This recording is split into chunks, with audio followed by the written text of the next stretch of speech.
everyone, welcome back to Sunday Live Show, and thank you so much guys for tuning in.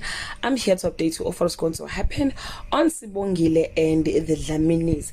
Lona guys umzuzu ke omnandi noma ke abantu abaningi kade bewulindile ukubona ke uthando luka Kwenzo noSibongile luthela ke ithelo kulenyanga nje njengoba nazi ukuthi ke uxoshiwe ekhaya Kwenzo bathi ke he will ask uSibongile to visit him at his hotel.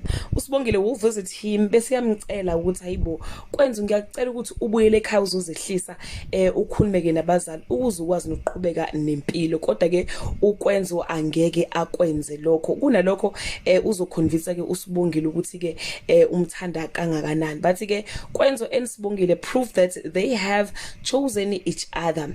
Engicabanga ukuthi ke naye uSibongile uzogcina ke esexoshwa laphana ke kaDlamini baphenduke ondinga sithembeni bobabili ke noKwenzo, and they will move into a place where they both never expected.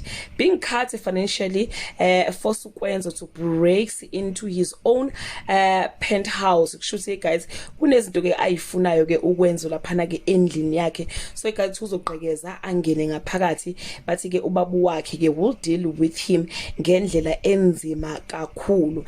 Well guys, yeah man, finally we are seeing this relationship ka Kwenzo kanye ke no Sibongile. That brings us to the end of this video. Do leave your comment below and share your opinion. Bye.